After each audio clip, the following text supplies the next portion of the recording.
We welcome in Bryan Munson of Husker Online. Before we get into Husker football and the spring game and everything, Bryan, we haven't talked much NFL draft today. Of course, that wrapped up over the weekend. Your Bills fandom is noted on this show. How do you judge what the Bills did in the draft? I was pulling my hair out on Thursday night. I guess Brandon Beane, he seems to he trusts his evaluations, and it was always interesting kind of listen. It was even interesting listening to him last year when they missed on, it seemed like 3 or 4 wide receivers, and Dalton Kincaid was there. They obviously needed a pass catcher. They opted for Kincaid versus taking another guy that they didn't feel like had first round value. They felt like apparently that they could trade out of the first round altogether on Thursday night and come back around and get their guy. Now, Keon Coleman, is a fun guy to talk about. He's a big body receiver. They don't have somebody like that in Buffalo. He's not Worthy, Xavier Worthy that Kansas City traded up to grab, at the bottom of the first. And I think that's going to be really a comparison that Brandon Beane is going to have to kind of think about for the next couple 3 years. How are the 2 wide receivers out of the first round spots that he traded down from going to do in comparison to his choice, Keon Coleman, that he picked in the first pick in the second round? Like I said, I think Coleman is a big bodied guy he's got a huge catch radius. He's got an unbelievable hands, and Buffalo doesn't have a guy like him. I was a bigger fan for some guys that they took down the list a little bit more, like Cole Bishop. I think Cole Bishop, like the second round pick, and I'll leave it at this.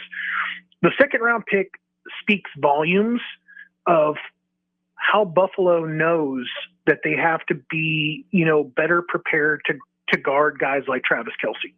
He is a defensive back that can match up with a tight end. And Cole Bishop is a long dude. He's faster than Keon Coleman was at the NFL draft. So I thought overall they hit their spots. They did their typical thing where they kind of get into some smaller schools and do some stuff. They took the International Pathway Program guy with their last pick. And I really liked, honestly, Daquan Hardy, their last pick, the cornerback from Penn State, much higher grade on a lot of people's boards, and probably figures into some sort of a nickel contributor kind of position this fall for the Bills. On the Nebraska front in the NFL draft, nobody. Again, second time in 5 or 6 years. Do you think that's just because of lack of production at the college level, a lack of development over, the last previous staffs? And does that turn around in the 2025 NFL draft? Well, I think if, look, I'm going to test a theory out here, and maybe your listeners can give you some feedback on it, or they can hit me up on Twitter. I think of the lack of being successful as a team is impacting people's thoughts about players from Nebraska. If you look at the top of the list, look how many players were drafted from Michigan. And obviously that kind of goes hand in hand to being successful and having talented guys, but it happens year over year that happens with Alabama, with Georgia. I think there's some things now that are basically in the back of people's thoughts, in the back of their minds of, where Nebraska is kind of currently at right now, what they read about every Sunday morning when they wake up and grab the paper or get up on the internet and check out Twitter and see how Nebraska, didn't fare well again or whatever. I think that there's a negative, stigmatism out there. There's a negative kind of opinion basically of the players that right now, and Nebraska needs to be successful again. They need to go back and give credit back to their players that they have currently on their roster. And I think that's one of the big things that's kind of in the way, but I think it does come back to development. I think it does just come back though to overall just being successful. Talking with Bryan Munson of Husker Online here. Follow him on Twitter at Bryan Munson _ Bryan, the headline of the weekend, obviously for the recruiting, takeaways, I think, is the wide receiver position. Couple of big names in town for the spring game. How much did Dylan Raiola's performance help Nebraska with some of these big name receivers they're going after? It was huge. I mean, I'm not going to lie to you. I caught up with Cortez Mills, and I caught up with Emmanuel Choice, and Steve Wiltfong got a hold of Michael Terry, and Dylan Raiola was referred to by all of them. But then again, Raiola, was a host for the top linebacker that was in attendance, Dawson Merritt. Of course, they were all together. So it was Dawson, it was Terry, it was Mills, it was Choice. They were all hanging around together all weekend long. So I think some of the wording that like Emmanuel Choice used, like where he saw, the quarterbacks have been, were so much better this weekend than what they were last year for Nebraska. The fact that Raiola had command of the offense, was throwing the ball around effortlessly as he kind of kept putting it. It didn't get lost. It didn't get lost on those guys at all. And I think, even for like a guy like Dawson Merritt, who's seeing a guy like Shavers playing linebacker as a true freshman after only being in town for a few months, excuse me. I think that also caught like Merritt's eye, and I just released a story on him about it too, because he's feeling like I've got an ability to kind of go in there and take it and earn it. And they all saw, and this is the one kind of recurring theme from all of the players that I spoke with. And I think I talked to 6 of the 8. We're still trying to get hold of TJ Lateef right now. But I think that everyone that has visited this weekend for the official visits, and I think that it was one of the themes that was kind of there even during the unofficials, during the spring practices, regardless of what class you are, if you can help Nebraska win, you're going to play. And the players absolutely, and the recruits absolutely love that. And they don't want to have to wait it out until their third year. They don't want to have to, you can't be impactful until you're a redshirt sophomore. That's not the kind of language that they want to use right now. They want to be able to come in, show that they can earn it, and that they can help the team win. And they want to be impactful for the team and the roster right now. So everybody that I spoke to this weekend saw that as a trend for all the young players that were on the football field on Saturday. One of them that I think is going to be hard to keep off the field, Ja'Cory Barney. Did he fit what you saw coming out of high school on Saturday? What's so wild about Barney is that his stats, and he told me this, like the kid was hilarious to talk to all year long. And he was giving me his stats from week to week to week. And then I told him like what his total stats were. And he was like, that's trash. That's trash. He's like, to be honest, that's trash. And in fairness, I don't think that his team had a real great option for the quarterback position. In fact, he had to play quarterback a number of times and actually did a really good job doing it. He's electric. I mean, all the things, when you did catch like some amazing plays like from him, it was undeniable how like he was just, able to kind of just such a creator and flashed so much. So, no, it didn't surprise me at all. Like on the touchdown catch, the kickoff return, should have had 2 touchdowns on the day. I think Nebraska fans should be really, really excited about what the future holds for him. On the recruiting front, then, still sticking with the offense, any developments for Nebraska in the running back room or with any tight ends from the spring game?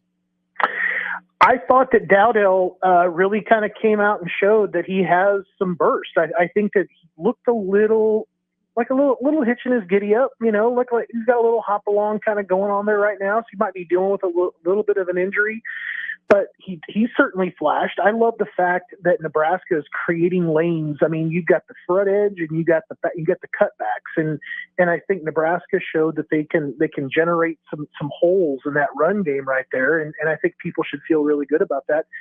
Obviously, the big news I thought of the weekend was Thomas Fedoni, and him having a great game. I think he was the first guy to catch a football from Raiola, cut it up the sideline, and then I think obviously the touchdown catch was another one of those things that just kind of gives you all this optimism, everything that we remember 3 and 4 years ago about all this potential. It could finally be there for him again this year. He had a solid year last year, but this could be like a national attention setting kind of year for him.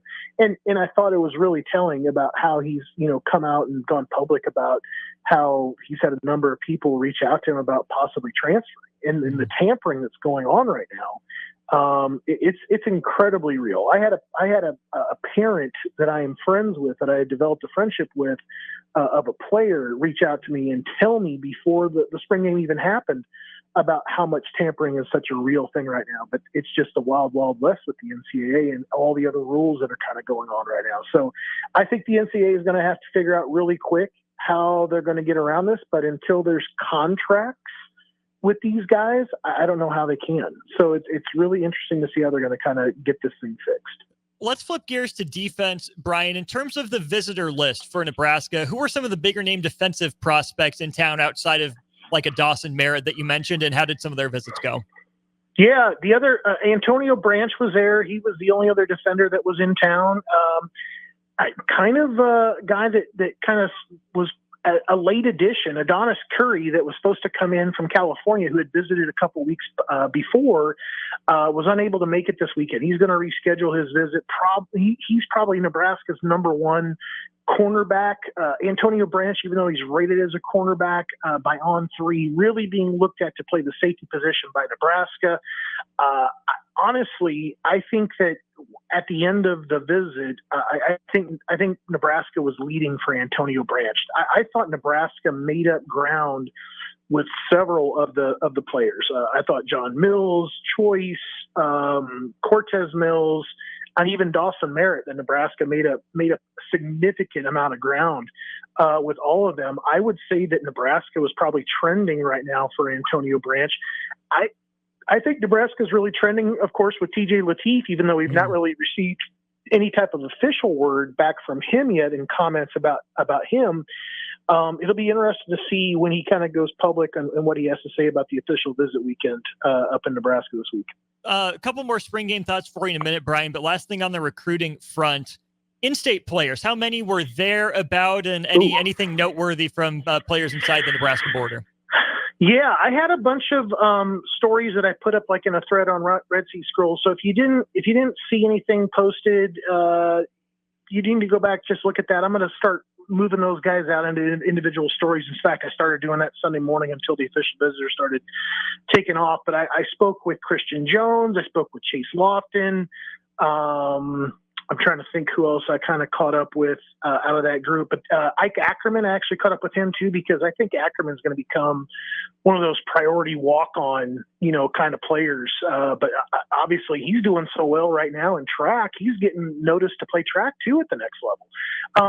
I think things are really good with Christian Jones. I think we'll probably here in the next day or so, like what his official visit plans are starting to look like a little bit. Chase Lofton, obviously, we know that he'll be back in Nebraska in June for his official visit. I think that he loved the fact that Nebraska did what they did with the tight end positions over the weekend. I think Christian Jones has always seen, kind of a path there, playing the will linebacker spot for Dvoracek. Pierce Newberry was also there. I also did a story on him. I think Newberry is coming in the 21st as well in June. And Nebraska sees kind of Christian Jones and Newberry playing the same spot. They're a little different looking guy. I think Jones has got that little bit better straight line speed. I think Newberry might be a little bit rangier. So kind of an interesting little comparison between those two guys. But I think that Nebraska's been very clear with both of them. They're not done growing, and they aren't sure like where those guys are really going to end up playing because of that. So it's going to be fun to kind of see how, if Nebraska gets those guys, how they kind of get put into the system and where they kind of bounce around and what kind of positions they kind of see some time at before they kind of settle in at one or two. Bryan Munson of Husker Online is our guest. Back to the spring game itself, Brian. Couple things. First of all, the injury to Bly Hill, non-contact knee injury, unfortunate. The name that came to mind first for me was Malcolm Hartzog, who bounced back and forth between safety and corner last year after being primarily a corner his first year. Evan Cooper mentioned that he wanted to keep Malcolm Hartzog at one position that's been safety this spring. Do you think Nebraska sticks to that plan and gives a Mario Buford and Ethan Nation, a Dwight Boodle, Jeremiah Charles a shot at corner? Or is this a situation where it might be easier to find a safety? So you say, oh, sorry, Malcolm, plane's out the window, slide back to corner. Well, the unofficial channels have kind of stated that the long-term impacts here may only be a couple of months that Bly will be out. So that's the good news. That's the best news probably of the entire weekend. I think that the injury to Nation is going to be not Nation. Bell. Bell is way different. I think with Bly Hill that you're going to get a guy back, probably a little bit closer to summer. You're going to want to take care of him, make sure everything is strong, and you don't put him back out there in a re-injury occurs. But I think with Demetrius Bell, that's a tremendous blow because everybody was talking about how he was stepped up, how he was making some moves in the wide receiver room. And after everything that we saw on Saturday, obviously that means a lot because you had guys making plays with Bonner and Lloyd, and the two transfers were making plays. And it's just to be impactful in that room is really going to say a lot about your abilities. And so obviously huge blow for Bell. I haven't heard same kind of unofficial news or results of what happened with him and his injury, but sounds like he'll may be back way sooner than what Bell would be. On special teams, Tristan Alvano 1 for 3. Is that an area Nebraska might be looking to add a kicker? Are they going to let it ride with Tristan Alvano? Think it was just an off day? Where are you at with the kicker situation for Nebraska? It's hard to ignore, and I really like Tristan, and he's been successful in that stadium in the days leading up to being a Husker, and ever since he's kind of coming to Lincoln to be a Husker, it's been a bit of a challenge to be consistent there, and I think that Nebraska has to get that figured out, very quickly with how impactful or how dangerous is it right now if they decide to go ahead and let this thing ride the way that it is. I think that they potentially have some guys coming in or a guy coming in the walk-on group that could possibly, be a challenge, to that situation. I think it's Nico Automanali, right, from New Jersey. I think he's a player that you could possibly look at and say, well, there's at least some competition, to kind of keep things honest here. Obviously, the portal is always going to be an option. I think Nebraska should probably be interested in maybe potentially looking for a long snapper as well. That would probably be an interesting thing to kind of keep an eye on. But yeah, I think kicker is definitely going to be something that Ed Foley is going to be thinking about right now and just kind of peering into the portal to see what else is there. Last thing for you then, Brian, that field goal that Alvano missed from 43 yards, obviously you should be within the makeable range for a college kicker, but I don't think he was necessarily put in the best position to succeed, nor was the offense, because the first play of that drive after the kick Alvano missed from 40, crossing route, Nayor takes it all the way across the field, gets to the sideline. Then Nebraska throws over the middle twice. They don't get the first down on the first one, on the first completion to Emmett Johnson. They don't take a timeout. That's 10, 11, 12 seconds that run off the clock. They get a first down, then take a timeout later in the drive after a 26-yard completion to Jalen Lloyd. But instead of kicking that with 7 seconds left, Nebraska could have had, closer to 20 seconds left to work with. Game management was talked about a lot last year. I was a little discouraged to not see Nebraska, taking its timeouts there. And I'm a little worried that maybe they haven't learned how to best maximize the clock or put their roster in best positions to succeed from last year. Well, I think that those are really interesting, observances because I thought that, I watched the Michigan game the week before and, obviously you had the coordinators being the head coaches and it was kind of interesting in-game management, how they were kind of baking in, the two minute warning and the kind of automatic timeout for the game and how, they were trying to get the other team obviously kick the ball back to them so they have a chance to score. So similarly, you're trying to kind of get down into scoring position a little bit and just needed to kind of manage it better. So I think it's obviously one of those things that Rule is going to want to review.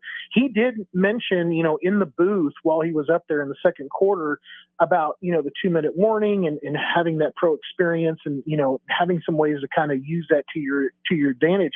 I think you have to look at that though and fully appreciate the true full scope of it all. I think that what you're saying is a great observation, and it's definitely something that Nebraska has to tighten up a little bit more to make sure that you have a better opportunity to kind of put some points on the board. I think it probably did put Alvano at a little bit of a disadvantage, but still, I think within what should be his range, or what should be the range of most D1 kickers.